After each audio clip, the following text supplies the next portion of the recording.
PodSAS, where we're putting the sass back in sassy. Sponsored by LeadrPro, where you can book demos with target customers on demand and fill your sales pipeline instantly. So we have Jim from Agrograph. So why don't we just jump right in? I would love to know what Agrograph is, what you guys do. So if you wanted to give us like the quick elevator pitch, that'd be great. So, not knowing exactly who will be in the audience, you think about not a lot of people really interact with agriculture, right? I mean, I grew up in New York, so food came from the grocery store, right? So, a lot of folks, it's just there's not a solid understanding about like, why the hell is all this corn out here? A lot of people don't even understand that. So when I say what our company does, we're in the agricultural field, there's sometimes a glaze over. But the easiest way to describe it is we are building and have built the credit score of agriculture, much like a FICO score, for personal finance. We've built this FICO score for agriculture, and it's to help the bankers and the crop insurers, those writing loans and giving insurance policy for growers all around the world, a better understanding of the credit worthiness. But it's interesting space, right? So like, you saying you came from New York, like how did you end up in this space? Like what's your professional background previous to Agrograph? I went to a private school in New York, and people were going to Columbia and Princeton and Harvard and all that stuff, and I went to Iowa State, and I said, no, that's the Harvard of agriculture, right? I'm like, what? Like, you can go to Cornell, but I mean, heck, people in Iowa, this is what they do. I was like, well, I'm going to be the guy from New York. So that's what I did. I went out, kind of fish out of water, and went to school for agronomy, so the science of agriculture. And it was fantastic. I learned a ton about the industry and, how it worked and some of the various misconceptions that I had, I did some work. I grew up in the suburbs, but, very close. You could take a train into New York City, about, hour and 15 minutes. But, I did some work for a local dairy farm, but really didn't have a, real connection to agriculture at all. So, I took that experience at Iowa State and ended up going to, you can't get into farming, but best thing I could do is go into academia. So I went and taught for about 4 years at Ohio State University, the Ohio State, and then left from there and worked at several startup companies. And then from there moved into the corporate world, and I actually ended up staying in the weather business and worked ultimately at the Weather Channel for a number of years, and then went into consulting, and then eventually back in the startup and said, hey, I want to go run my own show and really not give back, that's the wrong word, but really get back involved with ag. And I said, if I'm going to get back involved in ag, it has to be something different that no one is doing.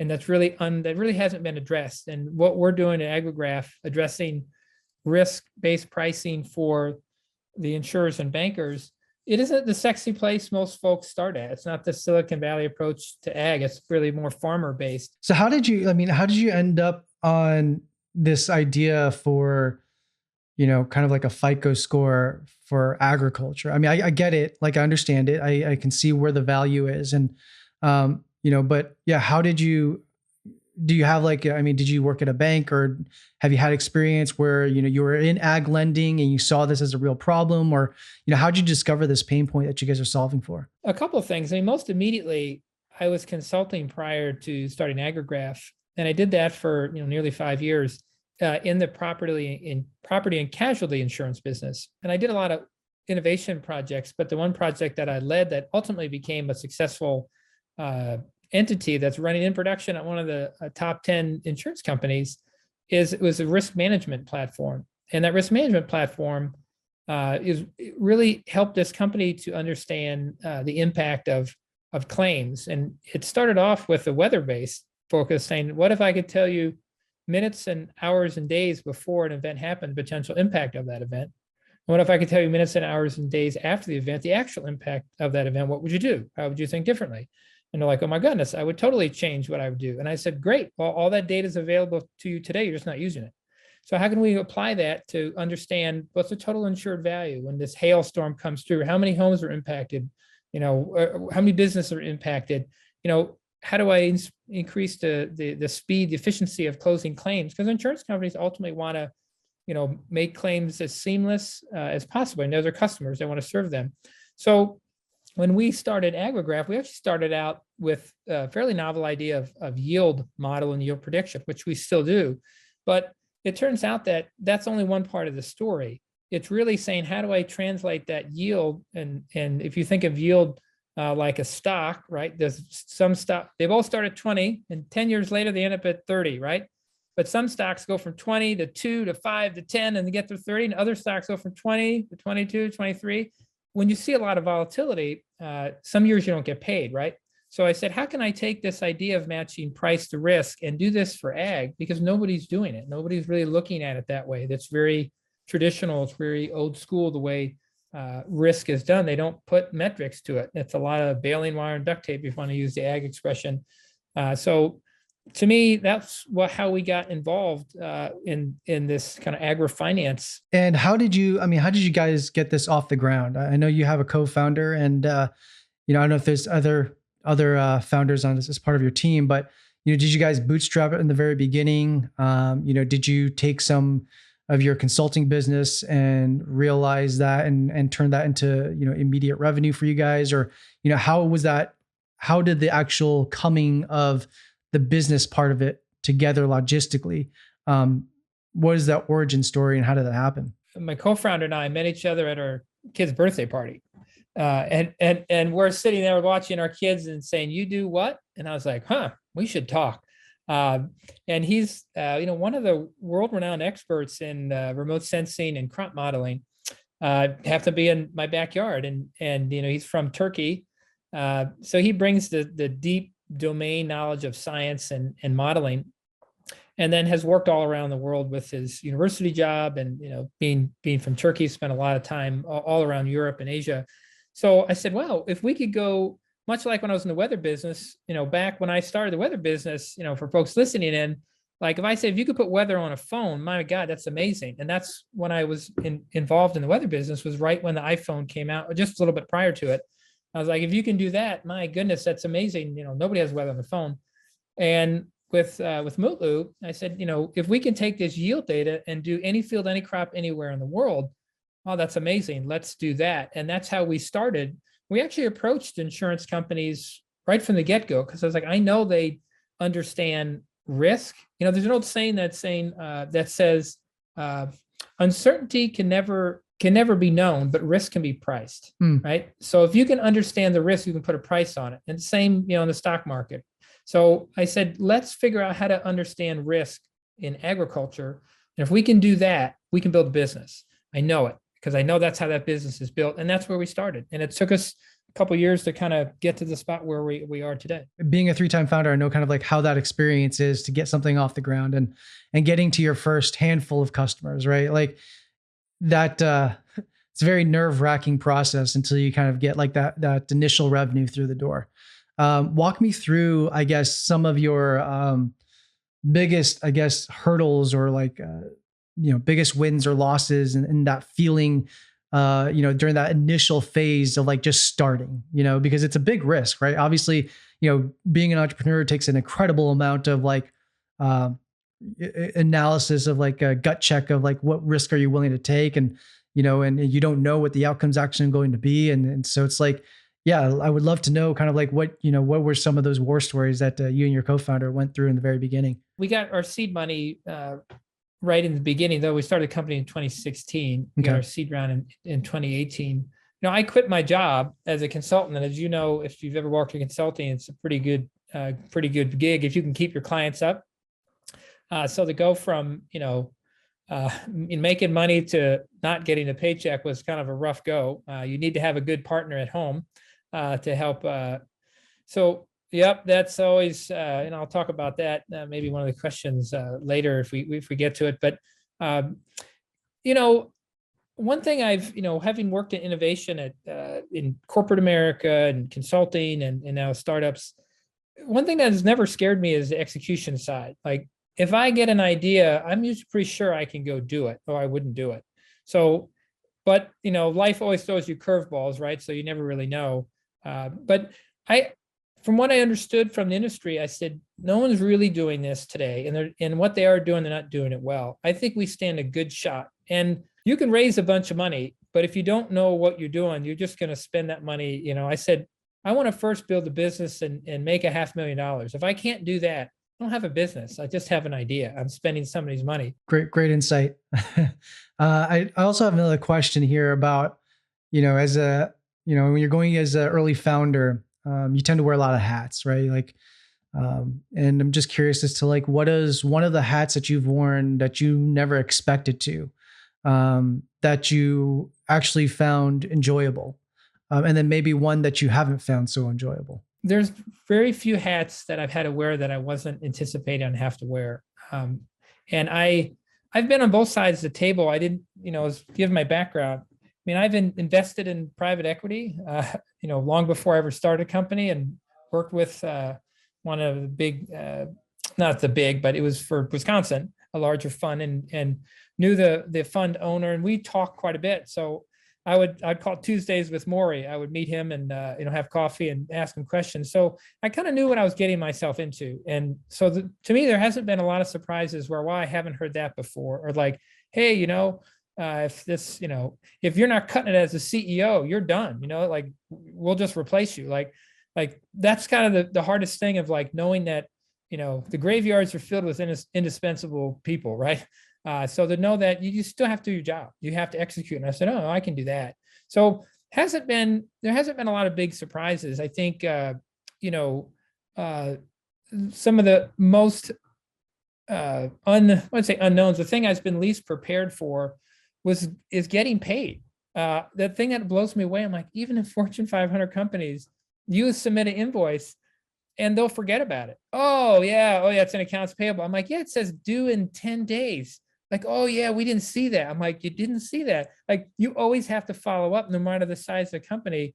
Like, bills always arrive on time, checks get lost in the mail. And like, oh my God, that part is to this day never ceases to amaze me, how like you have to stay on top of it. And is that one of the hats that you're saying that you're wearing, like as kind of like the bookkeeper, or doing some of those things in the early stages, trying to chase down these checks? I did do that, and I enjoyed that. I think kind of go back to the statement that if, it's like having, and maybe this will be lost on a lot of people, but, having cash in your wallet makes you really conscious of how much money you're spending. You could go write a check or crash a credit card, but when you go take out that $100 bill and spend it, you just know that's a big bill you just broke to go buy something, and it just gets smaller.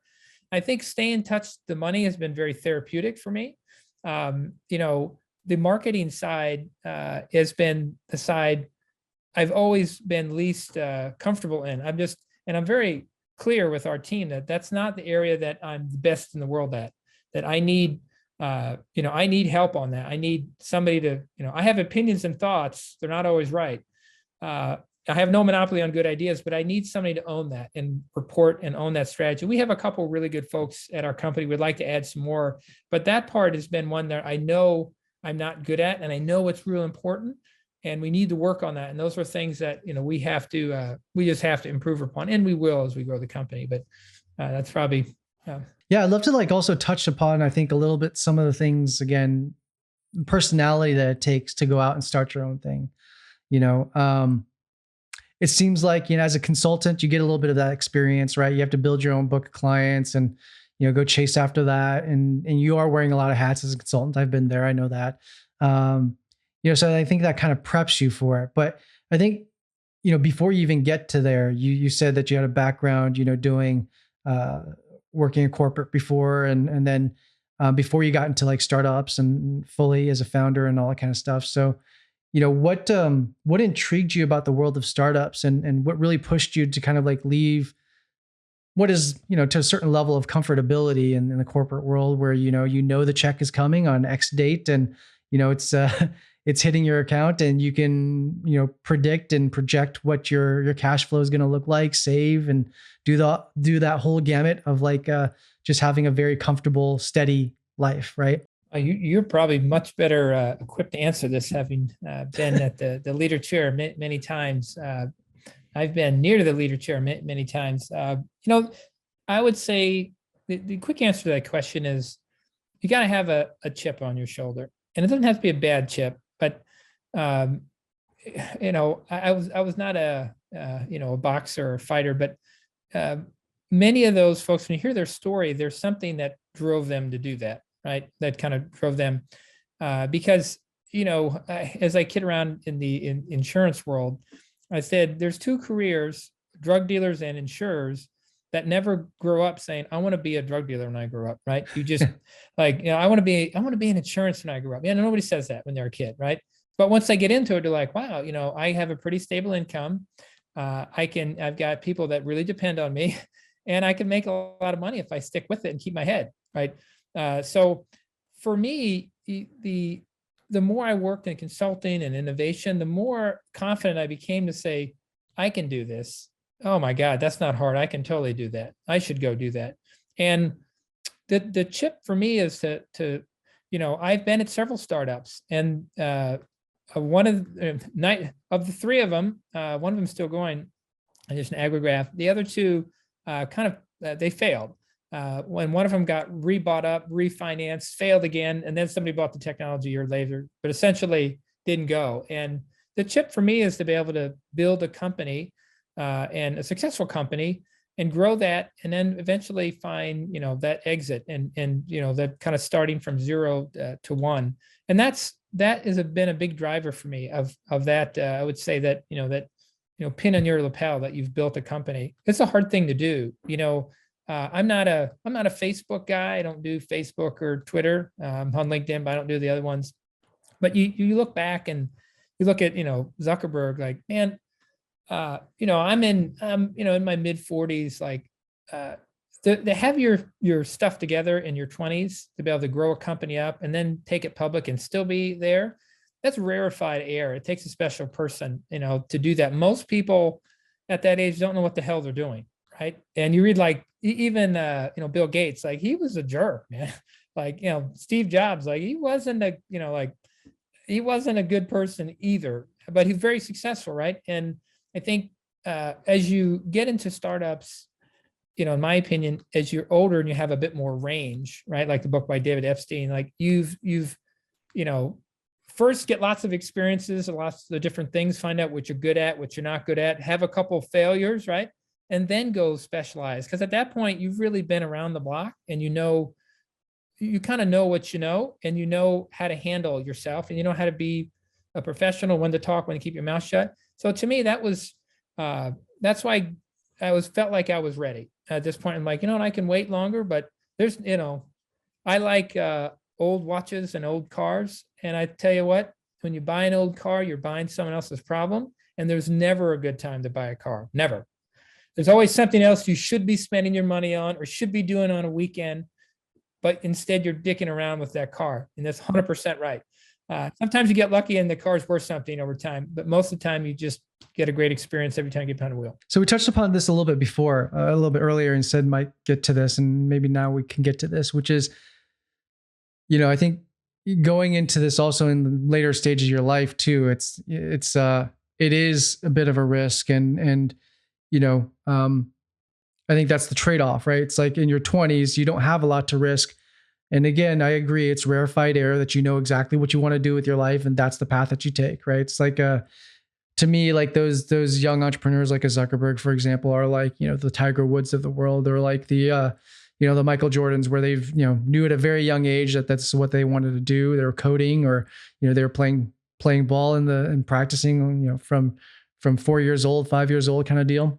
So, I mean, I think it'd be interesting to just kind of know, like, how do you navigate the personal side of things to do this? Because obviously it does take that support system, and you have more responsibilities. The way I'd go about it is, when I went back for my MBA, I was fortunate enough to be the commencement speaker and for the graduate school. And, I was like, wow, I've never read a speech, usually just gave a speech, but to read one in front of a crowd of, over 1,000 people was something I had never done. I'm actually really proud for the opportunity. But one thing I talked about in there was reflecting upon, I never knew I had so much free time, right? From, 4 a.m. to 6 a.m. and from, 10 p.m. to midnight every day. My wife mowed the yard for 3 years, right? Because I couldn't do it. I didn't have time to do it. So of course, we didn't have children then. And I think that makes a big difference. Now going back at, a startup with children, there's a much greater consciousness of balance, whatever that is, right? It's kind of saying normal, right? What's normal? There is no answer on that. But to me, in my situation, I think, family has been a big motivator. I mean, number one, it prioritizes you. It has to. It motivates you. It frustrates you, and it satisfies you, right? All in the same. Could be, I always joke around. This came from the Steve Jobs book. This shit hero roller coaster, right? I say sometimes we ride that roller coaster in the same hour. Sometimes it's the same day. Sometimes it's longer. But I think having a family becomes, at least for me, this real force multiplier, using the military term, that keeps you focused on what's important. Because you have to. If you lose sight of what you're doing and why you're doing it, and you say, hey, those two little monkeys out there, they depend on me. And they depend on my wife. And if I don't do my job, they're the ones who's going to suffer. And yeah, it's, I'm, like I was in graduate school, my wife's going to be mowing the yard for a bit. There's some things I may not be able to do, but it's not going to be forever. And if I do it right, it won't be, and we'll be back to whatever the new normal is. So that's how I've taken it. I have my good days and bad days. I think it's, but overall it's been a net positive for me, because I've used that as a clear indicator that this is serious, and you need to take it that way, and it's not something I take lightly. Do you have any mentors or motivational speakers or anything like that, kind of like that, stories really resonate with you, that you find inspiration, you grab from? I know I have those kinds of individuals in my life, and but has there been anybody like that for you? Yeah, I can think of a couple mentors. One was a CEO that I worked with at the Weather Channel. This guy, Patrick Voigt, really took me under his wing and helped me understand what it means to be an executive. And even though I was not an executive, he was really, I was really indebted to him. I've told him that, for the time that he took to say, hey, why don't you come in my office, Jim? Here, let me explain to you how this is working. Like, how about you sit on this call?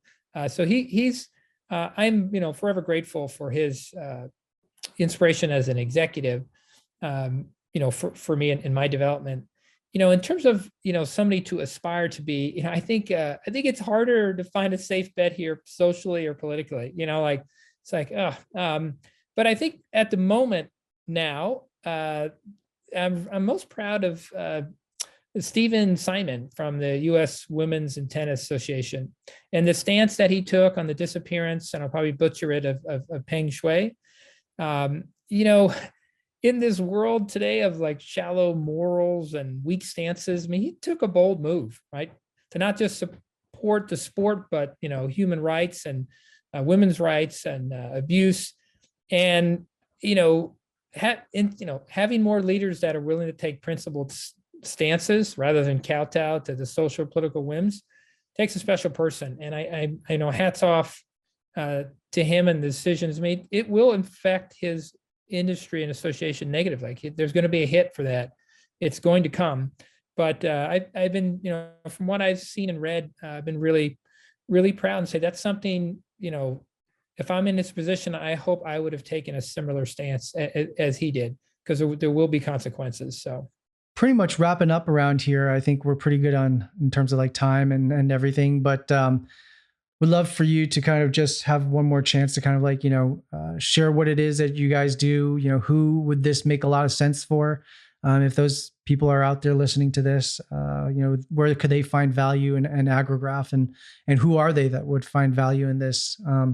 So if you want to share a little bit of that, that'd be great. And then, we can kind of close things out. Again, grateful for you, excited for you as to be part of this podcast, again, to contribute back to the community. I think that's part of all of our jobs, to share our stories. I'd love to hear more of your stories. I think you have a ton of things to share, and I look forward to hearing more of those.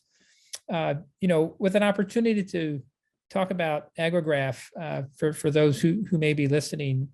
We are, the credit score of agriculture, and, our services are, focused for ag lenders and banks and specialty financers,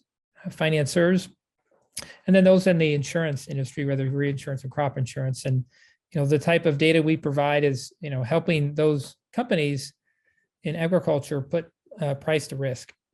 And, we do that not, just here in the United States, but anywhere in the world. The machine learning AI model that we use that drives Agrograph is truly a global model. And that's what we built out to be. And we're actually executing on that today. We're at we're generating revenue. We've got clients around the world. And right now we're working to scale our company and our services, across the globe. And again, for folks listening, would love to, if I struck a chord here on the agricultural side and the risk management side, would love to have a conversation. Reach out to us at, agrograph.com. Cool. Yeah. We'll share your contact info or a way for them to get a hold of you in case anybody feels like Agrograph could be of value to them. And again, want to just say thank you for taking the time today, sharing a little bit about your experience, about what Agrograph does. But more importantly, I think just really sharing your story, like how you ended up into this place of, becoming a founder and being the CEO of a startup, and, a little bit of that backstory of your journey to there. I think it's super useful for a lot of people who, might be doing or sitting in a corporate job right now and just don't have, that wherewithal to necessarily take that leap, but might find a little bit of themselves in your story, and push them to take that leap.